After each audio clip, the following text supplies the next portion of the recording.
Bonjour à tous et bienvenue sur la chaîne YouTube CB Math Elisa. Dans cette vidéo, nous allons aborder un exercice d'illustration pour le CAPES interne, session 2021, sujet 2 du rapport du jury. Donc, on rappelle que c'était le dossier proposé un exercice sur les suites, tourné de 3 façons différentes. Première façon, un problème ouvert. Une deuxième façon avec un algorithme et une troisième manière, un problème plus guidé. Alors, dans cette vidéo, nous allons vous proposer un exercice de niveau collège dont une des questions fait appel à un algorithme. Donc, on va motiver le choix de cet exercice. Donc, ici, on va proposer donc l'exercice suivant. Merlin propose un jeu à son copain Arthur. Prends ton âge et ajoute 12.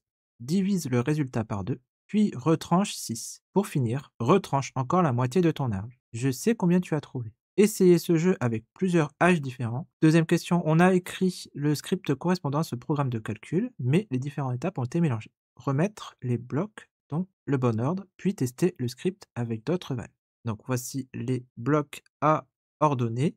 Et ensuite, dernière question, comment Merlin pouvait-il connaître à l'avance le résultat? C'est un exercice que l'on peut donner à des élèves de 5e qui découvrent le calcul littéral et donc les programmes de calcul. Alors, on va vous proposer maintenant une correction de cet exercice. Correction d'exercice. Alors, on va essayer le jeu avec plusieurs âges différents. Donc ici, on prend un âge, donc on va dire 12. Ensuite, puis on va ajouter 12. Donc 12 plus 12, ça fait 24. On divise le résultat par 2. On divise le résultat par 2. Donc divisé par 2. Ce qui nous fait 24 divisé par 2, ça fait 12. Et on retranche 6. On retranche 6. 12 moins 6, 6. Pour finir, retranche encore la moitié de ton âge. Donc 12 divisé par 2, ça fait 6. Donc ici, moins 12 divisé par 2, ce qui va nous faire 0. Ici, on va prendre par exemple 16. On va reprendre le cheminement du calcul. Donc 16 plus 12, 28. Divisé par 2, 14. Moins 6, 8. Et bien entendu, on prend 16 divisé par 2, ça va faire 8. 8 moins 8, 0. Donc il semble qu'on va retrouver 0 à chaque fois. Alors maintenant, on va utiliser Scratch pour remettre en ordre les blocs et on va tester le script avec différentes valeurs. Ok, alors, donc on va réordonner ces blocs.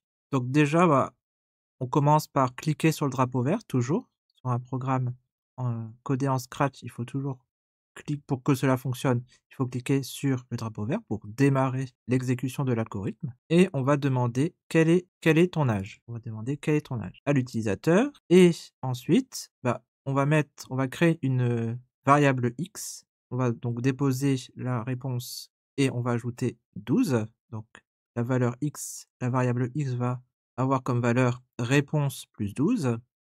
Donc on peut le mettre ici. Ensuite, on va diviser par 2 la valeur de x, puis soustraire 6. Enfin, on va mettre à x la valeur x moins donc l'âge divisé par 2, la moitié de l'âge choisi. Et on va répondre x. Alors, qu'est-ce que ça va donner ici? Donc, on va cliquer sur le drapeau. Alors, quel est ton âge? On va mettre 12. Et donc, ici, on voit 0. 24, 0. 30, 0. Donc, ici, on va trouver à chaque fois 0. Donc, la réponse, c'est 0. Maintenant, comment on fait pour retrouver 0 pour toute valeur choisie? Donc ici, l'ordre des blocs pour reconstituer le programme de calcul est le suivant. Voilà. Et maintenant, soit x, le nombre, l'âge de l'utilisateur. En fait, ce que l'on va, donc l'expression donnée par le programme de calcul est le suivant. Donc ça va être, on va d'abord ajouter 12, puis diviser par 2, soustraire 6, et ensuite, on va soustraire par x divisé par 2. Ce qui va nous donner donc x sur 2 plus 12 sur 2. Donc, bien entendu, on peut séparer en deux la fraction. Donc x plus 12 sur 2, c'est x sur 2 plus 12 sur 2, moins 6, moins x sur 2. Donc ici, x sur 2 moins x sur 2, bon, ça va faire 0, plus 6 moins 6, ça nous fait 0. Donc ici, forcément, on va retrouver 0. Donc voilà, un exercice qui donc permet de développer la compétence calculer et aussi communiquer avec l'algorithme, donc fabrication de l'algorithme. Et donc on a Aussi, donc, un peu de calcul littéral en troisième question, dernière question, pour retrouver que pour tout x nombre choisi au départ, on trouve forcément 0. Bien, la vidéo est maintenant terminée, merci de l'avoir suivi. Un like, un commentaire ou un abonnement sont toujours les bienvenus. Vous pouvez aussi regarder les liens en bas de la description pour soutenir notre travail.